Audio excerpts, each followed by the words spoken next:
which is the correct option? He don't has a pen. He doesn't has a pen. He doesn't have a pen. He doesn't have a pen. এখন প্রশ্ন হলো কোনটা সঠিক, নিচের কোনটি সঠিক? আচ্ছা দেখেন, অনেকে মনে করবে হি এর সাথে ডো বসে না, তার মানে এটা ভুল। হ্যাঁ, ভালো কথা, এটা ভুল। হি এর সাথে ডাজ বসে, হ্যাঁ ডাজ বসে, এবং হি এর সাথে হ্যাজ বসে, হ্যাজ বসে, ডাজ ও, তার মানে এটি সঠিক। তার মানে নিচের গুলো দেখি, পরে আমি আসতে দেখি কোনটা সঠিক কোনটা বেঠিক। He doesn't have a pen, এটা হবে মনে হয় না, কারণ হ্যাভ আছে। এটা তো একরকমই, তেমন আনসার এটাই সঠিক। মূল জিনিস কি এটা?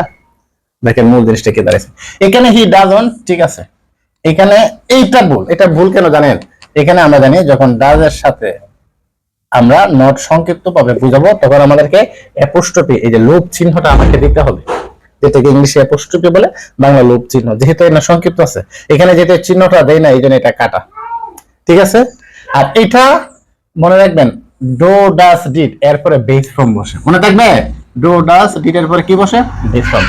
আর হ্যাভ হ্যাজ, বলেন তো এর বেস ফর্ম কোনটা, হ্যাজ নাকি হ্যাভ? হ্যাঁ, এটা হলো বেস ফর্ম, আর এটা প্রেজেন্ট ফর্ম। এটা প্রেজেন্ট ফর্মও, এটা present form plus base form, এই জন্য এখানে হ্যাভ হ্যাজ এর পরে কি বসে? Base form. তার মানে আনসার হলো এটা সঠিক, আর বাকি সবগুলা কি ভুল। আশা করি জিনিসটা ক্রিস্টাল ক্লিয়ার।